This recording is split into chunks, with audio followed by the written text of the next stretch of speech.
María Leonza es la divinidad de aquí de la tierra venezolana, la espiritualidad que nos dejaron esos ancestros, digámoslo desde ese punto de vista, a nosotros los que estamos ahorita en este siglo XXI. Alejandro Colina, no lo conozco. En este momento no recuerdo. No lo conozco. No lo conozco. Alejandro Colina, no.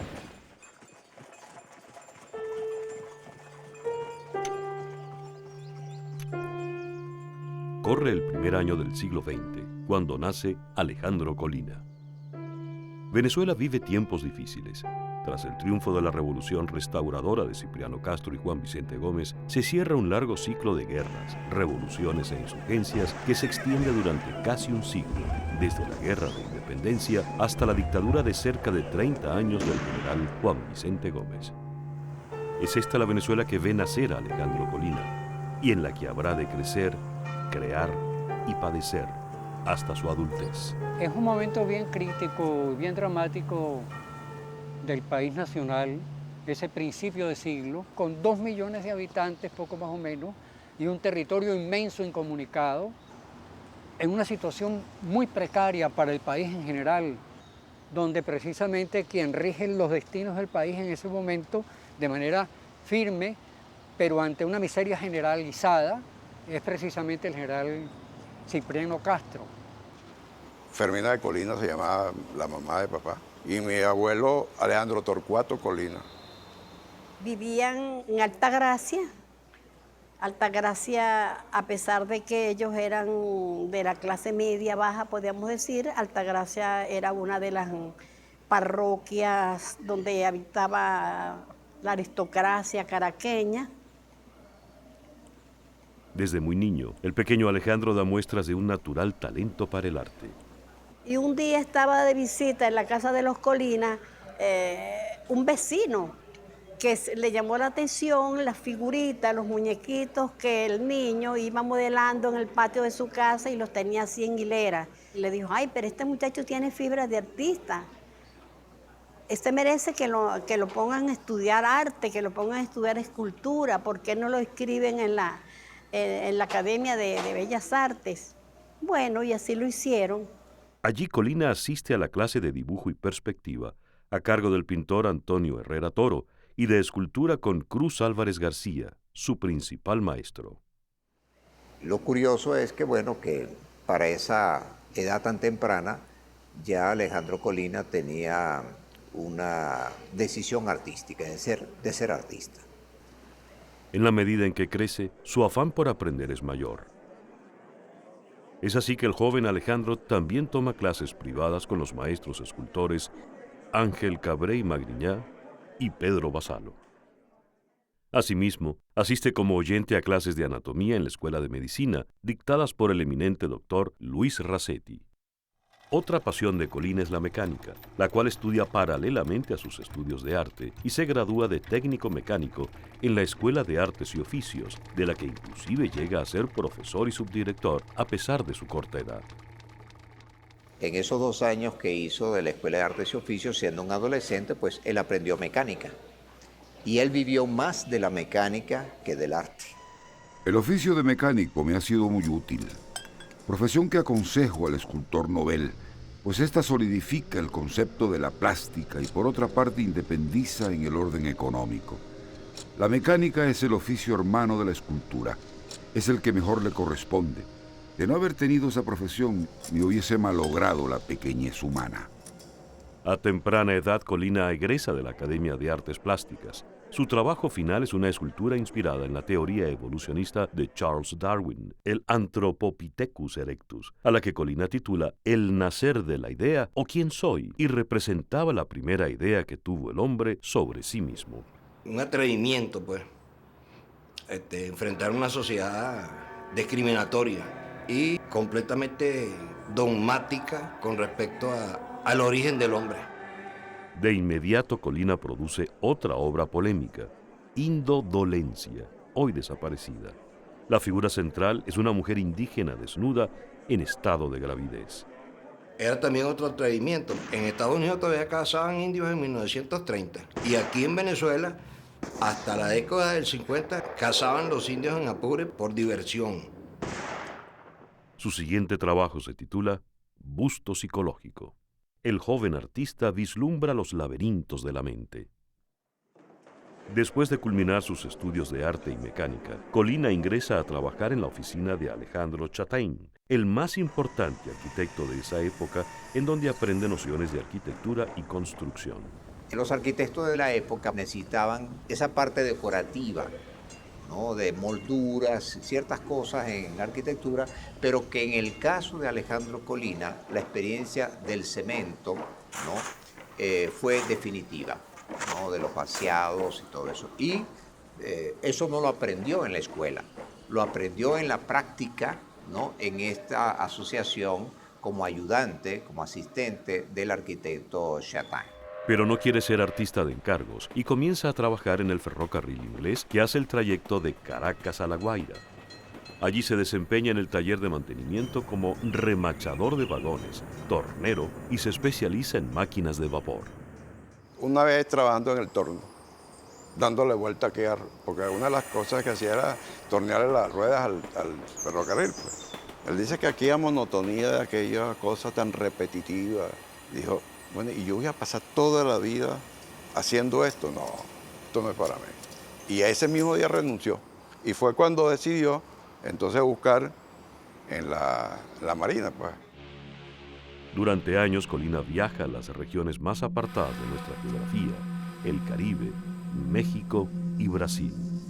Y se internó por el sur del país para tener una experiencia vivencial con los indígenas, con las etnias que habitaban todas las regiones, fundamentalmente las del sur, las del Orinoco, y convivió con ellos, estudió su cosmogonía, sus cualidades espirituales y condiciones físicas, sus costumbres.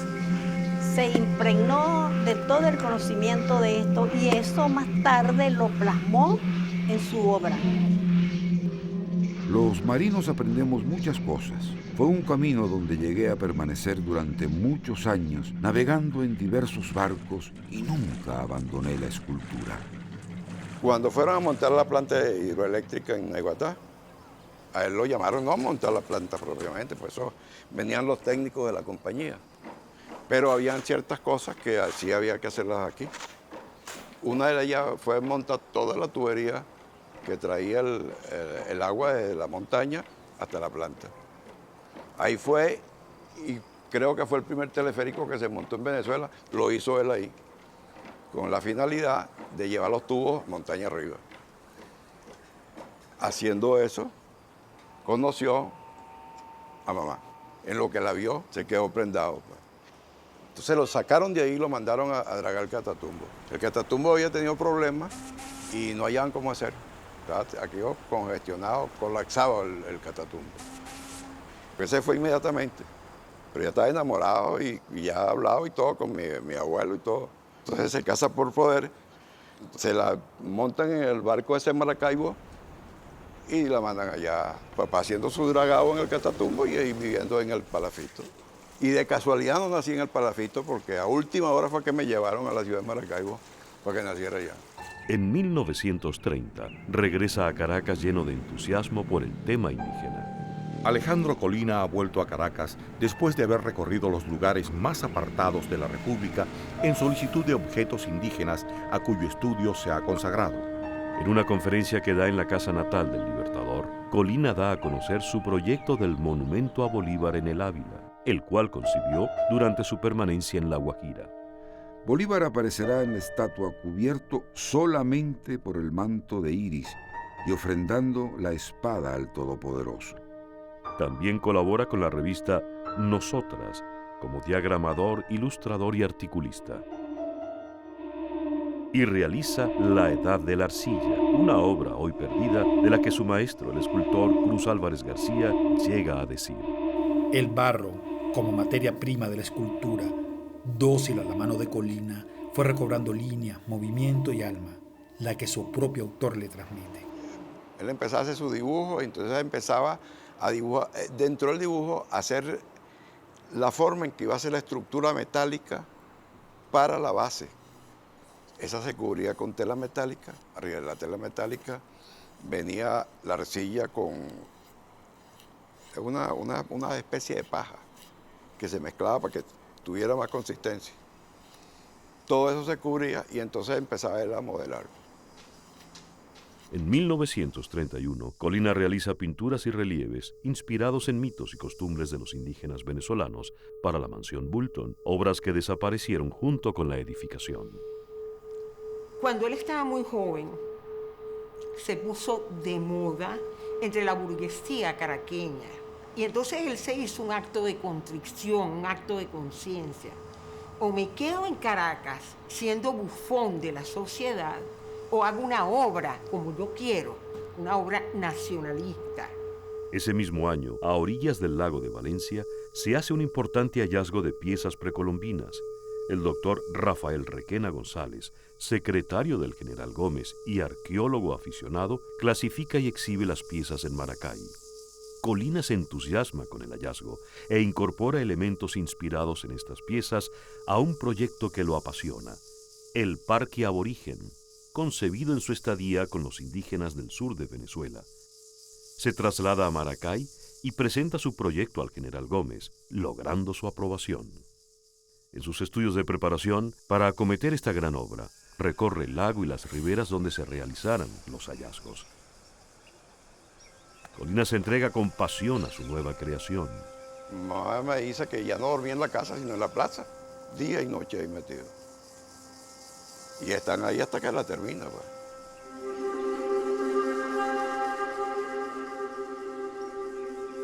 La voz del ídolo, la Madre Tierra y la Venus de Tacarigua son las tres figuras con las que Colina se acerca a las formas originales prehispánicas de los indígenas tacariguas.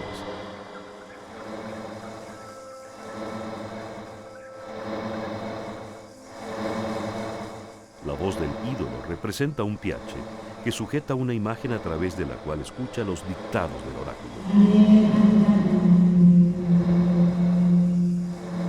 La Madre Tierra es representada como una robusta mujer que amamanta a dos criaturas que representan el bien y el mal. La Venus de Tacarigua, diosa del amor, la vida y la fertilidad, a cuyos pies se yerguen tres animales prehistóricos que la custodian.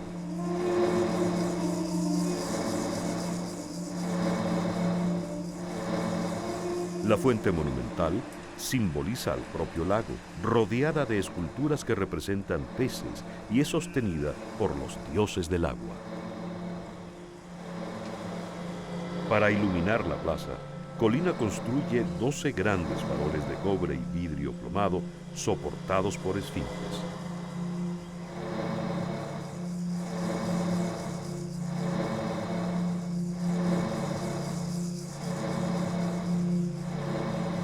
En las patas de los 32 bancos en forma de U, el artista esculpe figuras antropomorfas.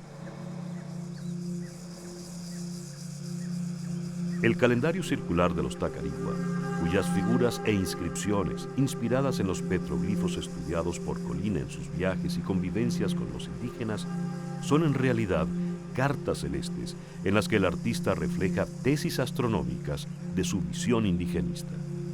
Para el público y los entendidos en arte escultórico, mi obra genial ha sido la Plaza de Tacarigua. Mi obra cumbre es la que no he realizado. Colina representa ahí, a través de la escultura, toda una serie de divinidades que son, por hoy, la contemporaneidad de nuestra identidad. No le pagaron, él perdió todo lo que había invertido en la obra, que eran sus ahorros, todo, y quedó en la calle. Bueno, el hombre se volvió loco. El hombre empezó a tomar y perdió el equilibrio, pues, completamente. A raíz de eso viene la fractura, pues, y ella pide el divorcio. A una espera de sus honorarios, viaja a San Juan de los Morros contratado por Gómez para erigir una gran escultura de San Juan Bautista. Colina ideó una estatua monumental de 20 metros de altura con la mano derecha alzada y que en la izquierda sostendría una tinaja de la que fluiría agua, símbolo del rito del bautismo. En su estadía en San Juan de los Morros, Colina conoce a Emilita Heredia, quien sería su segunda esposa. Mi mamá, que era de una familia muy bella, pero muy tradicionalista, de una formación muy religiosa, se enamoró de un hombre divorciado en esa época, bohemio, artista. El amor fue mutuo y un par de locos en esa época, pero locos divinos, ¿no?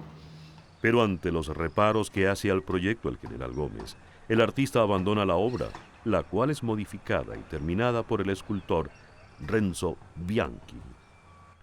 De regreso a Maracay, se emplea como supervisor de maquinarias en el Lactuario Maracay e intenta cobrar su trabajo del parque indígena, sin resultado. Ahí los sufrimientos por los problemas familiares, el descontento porque no le pagaron su trabajo en la plaza de Tacarigua, lo que pasó en San Juan de los Morros. Muchas cosas abrumaban su mente, su corazón.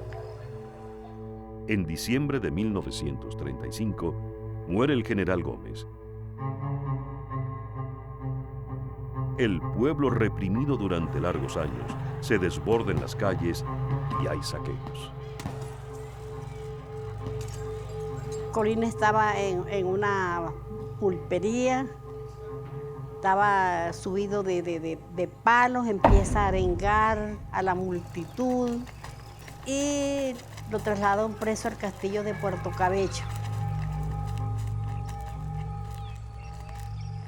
Allí, en una de sus terribles mazmorras, permanece prisionero.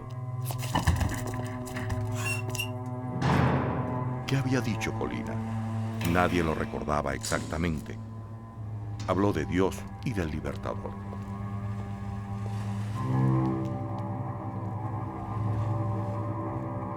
Lacerado por los grillos, debilitado por la pésima alimentación y los maltratos, su figura es frágil y sus ideas erráticas y confusas. En febrero del 36, los presos políticos son liberados. Pero cuando Andrés Eloy Blanco va al Castillo Libertador como orador en el acto de lanzar los grillos al mar, para su sorpresa y dolor, se encuentra con que inexplicablemente Colina seguía en cautiverio y muy mal de salud.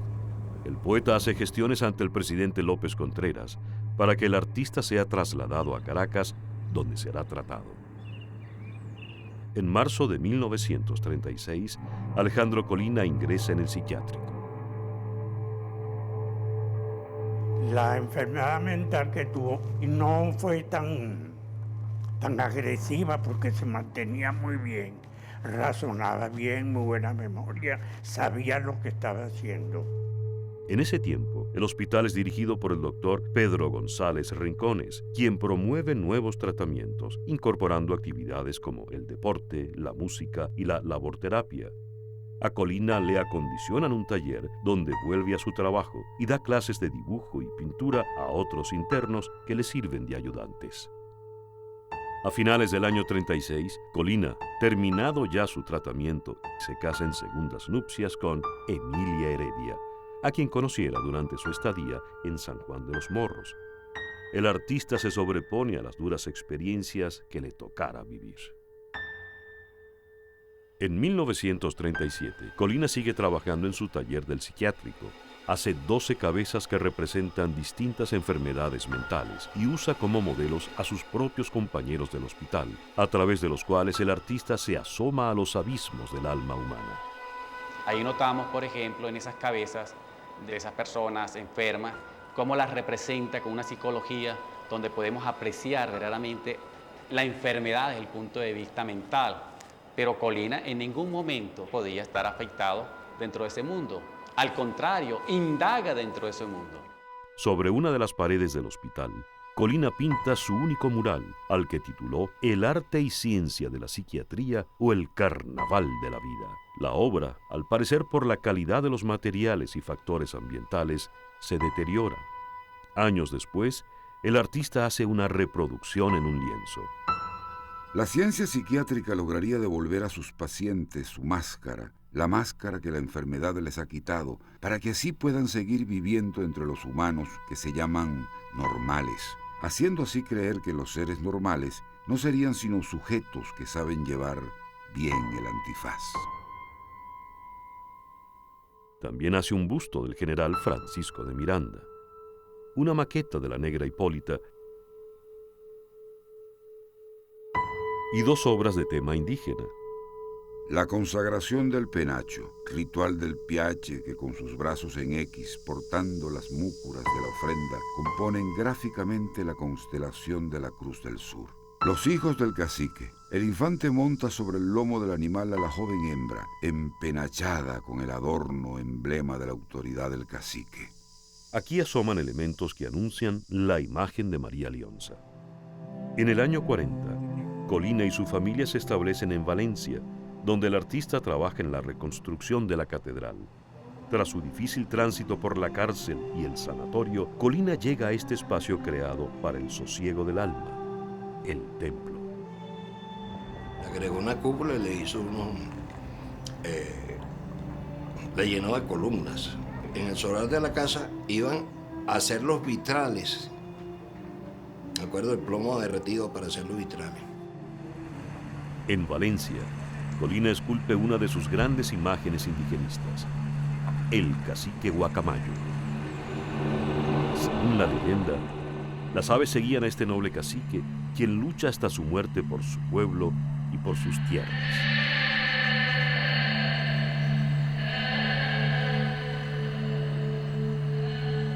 En 1944, se traslada a San Juan de los Morros, donde realiza un busto del maestro del Libertador, don Simón Rodríguez, así como dos maquetas, Mujer con mano de pilón y Canto en piedra.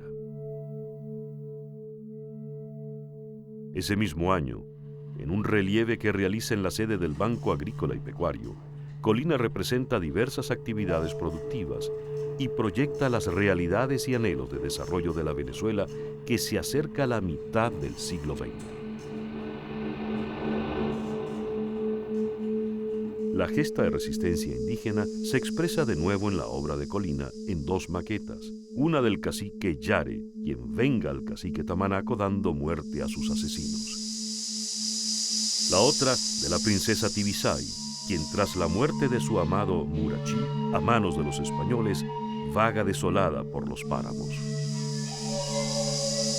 En 1947, Colina realiza la trilogía de Los Centinelas, que se levanta en el patio de honor de la Academia Militar. La figura central, con las manos sobre los ojos, tiende su mirada hacia el horizonte, previendo el peligro. Es la vigilancia. Un segundo aborigen, rodilla en tierra y en su mano una antorcha para iluminar las sombras, representa la inteligencia. Otro ausculta el corazón de la tierra, oye los ruidos subterráneos, los rumores distantes, simboliza la atención prudente y constante y completa la idea global del monumento, el vigilante a cuya afinada sensibilidad confía el pueblo su seguridad y porvenir. Colina vuelve a su proyecto Bolívar en el Ávila. A finales de 1947 expone la maqueta en su taller de hornos de cal. Esta es mi obra acumulada en el pecho durante 20 años y por fin hoy ha estallado. Bolívar se vería desde todas partes envuelto entre nubes, multiplicado, engrandecido por el símbolo, por el lugar y por el espíritu. En medio de una Venezuela cambiante, el proyecto despierta gran entusiasmo. Se crea la Junta del Monumento a Simón Bolívar en la montaña del Ávila. El gobierno de Rómulo Gallegos, electo en las primeras elecciones directas, universales y secretas realizadas en Venezuela, aprueba el proyecto. El artista sueña y su sueño es casi profético. El monumento será uno de los más atrayentes centros de afluencia turística del país y de América. Se construirá un hotel, un gran parque nacional y estará unido a la ciudad por un funicular. La escultura será hecha en bronce fundido sobre una armadura de acero. La obra podrá ser vista a una distancia de 10 kilómetros desde el valle y a 12 millas mar adentro. En noviembre del 48, el gobierno de Rómulo Gallegos es derrocado. El apoyo oficial se desvanece. Cuando Pérez Jiménez llega a la presidencia, propone que se haga por contribución popular o como fuera. Y se hicieron los diplomas, las medallas y todo eso para que la gente, a ver si colaboraba con esa gente. Y hubo mucha gente que colaboró, pero una cantidad que no alcanzó sino para hacer la maqueta de 5 metros. Él quedó muy deprimido después que su obra cumbre, la que nunca pudo hacer, el Bolívar en el Ávila, yo diría que por mezquindades de la época, y gastó todo el dinero en ese proyecto. Bueno, y no se dio, pues, sencillamente. Debido a la transformación urbana que vive Caracas, Colina debe abandonar su taller. Entonces él destruye la maqueta con sus propias manos y con una mandarria. Mi mamá me cuenta que eso fue algo dramático. Bueno, esa fue otra entrada al manicomio.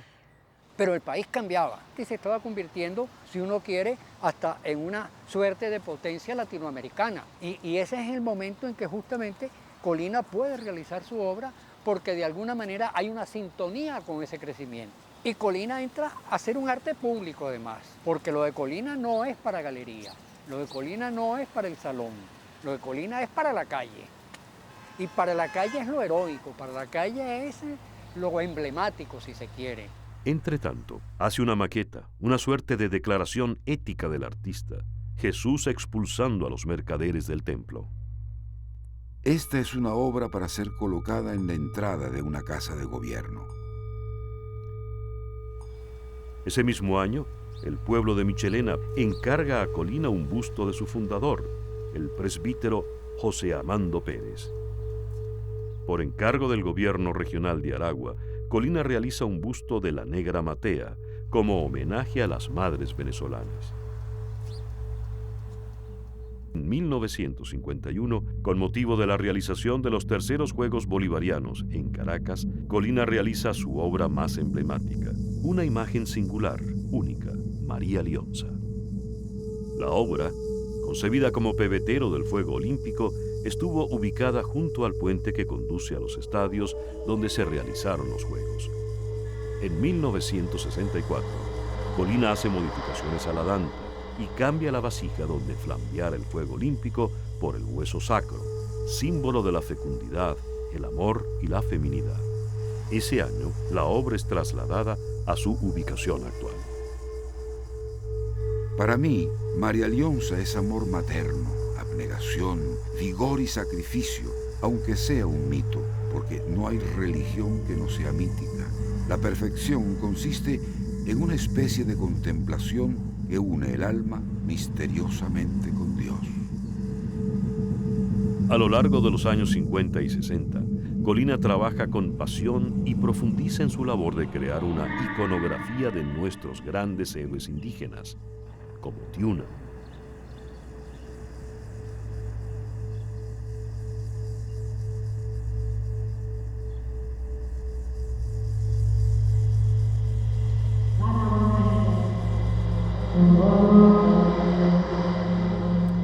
Yarijú, piache curandero que conjura una pócima sanadora, mientras dos grandes serpientes se enroscan en su cuerpo como símbolo de la medicina, en homenaje al gremio médico que le hizo el encargo al artista. Yaracú, organizador de ejércitos, que al caer prisionero en batalla fue condenado a muerte. Colina lo representa lanzado al combate junto a un jaguar domesticado por él mismo, ya que según la leyenda poseía el don de domar bestias. Manaure, generoso y hospitalario cacique, señor de la nación caquetía, en cuyas tierras se fundó la primera ciudad del occidente venezolano.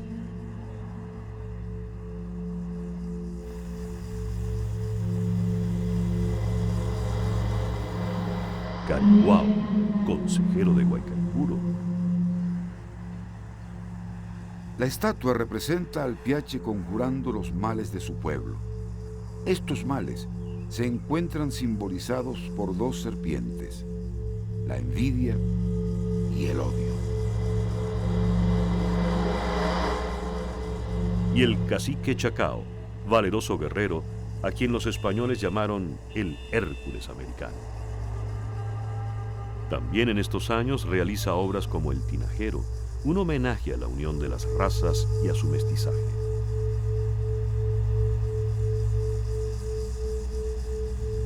Dos relieves con motivos bíblicos para la Plaza Bolívar de Valencia.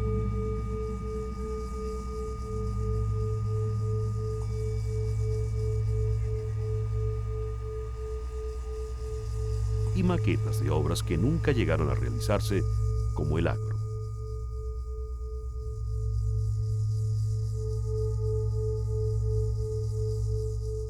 El monumento a la conquista, en la que 3 conquistadores cabalgan con armas desenfundadas, llevando en alto el estandarte de la cristiandad. Holocausto, en la que los cuerpos de 2 mujeres, una negra y una india, son atravesados por una espada coronada con el yelmo de un conquistador. Monumento a la paz, un antropoide parado sobre el libro sostiene el símbolo de la energía atómica y en su otra mano lleva el cuerpo de un animal como sacrificio a los dioses. Homenaje al obrero, que simboliza la lucha de los trabajadores por sus reivindicaciones. Y Proa Caribe, en la que su pasión por el mundo indígena se une a sus recuerdos de navegante. Que no solamente representan a nuestros aborígenes, sino a los aborígenes de toda América. Son, como decir, todas las naciones americanas que están alrededor del Cayuco, con un cacique que va en la proa y van apuntando hacia el norte. Si se ve desde el aire, es un arco y una flecha que se está lanzando. ¿En contra de qué? Ya lo demás lo sabemos todo. Proa al Caribe, flecha hacia allá. Asimismo, culmina otras obras que dan forma a un sentir nacional. El monumento a la bandera que realiza en San Juan de los Morros, cuya figura principal es una esbelta indígena que señala a su hijo la bandera tricolor. Y completa el conjunto La Fuente de las Victorias, en la que 3 cóndores resguardan los nichos emblemáticos de lugares y batallas de la gran gesta emancipadora. Y un buen día me dijo, yo necesito que usted me permita un galpón para hacer un monumento. A los 2 meses fui y tenía un caballo allí. El monumento a la bandera de San Fernando de Apure, formado por la estatua de Negro I, Pedro Camejo, héroe de la batalla de Carabobo, que representa la exaltación del centauro llanero, del soldado que con su caballo tantas veces decidió la victoria en la lucha por la emancipación. Y la Fuente de los Caimanes, monumental fuente luminosa, en la que el artista esculpió 6 caimanes, que según él simbolizan los caimanes devoradores de la riqueza nacional. También hace 2 bustos de amigos que le ayudaron en situaciones muy difíciles de su vida. El doctor Pedro González Rincones, quien lo trató en el sanatorio, y el poeta Andrés Eloy Blanco. El artista trabaja con pasión y sus obras asoman en los más diversos lugares de la geografía venezolana.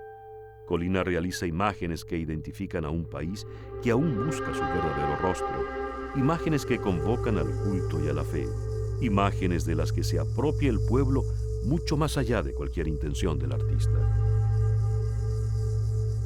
Pero en 1970, nuevamente la adversidad acecha al maestro Alejandro Colina. Sobrevive a un terrible accidente de tránsito que, aunque no acaba con su vida, limita sus capacidades físicas y, lamentablemente, pone punto final a su obra. Quedó parapléjico con el accidente, que creíamos que no se recuperaba más, pues. Pero era un hombre tan fuerte y de tanta voluntad que se recuperó.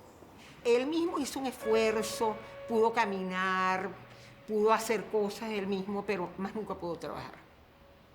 Eso fue fatal para él, porque su cerebro estaba perfecto. Murió de una septicemia, una infección generalizada.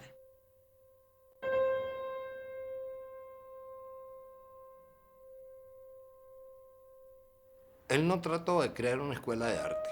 Vamos a hablar desde el punto de vista estético. Un ismo, un colinismo. Él hacía su obra con sus materiales, basada precisamente en lo autóctono nuestro, nuestras bases culturales, sobre nuestros héroes. Le hizo estatua al Libertador, le hizo estatua a Simón Rodríguez, a don Andrés Bello, a gente que valía. Colina se menciona en las historias y en la crítica, ¿cierto?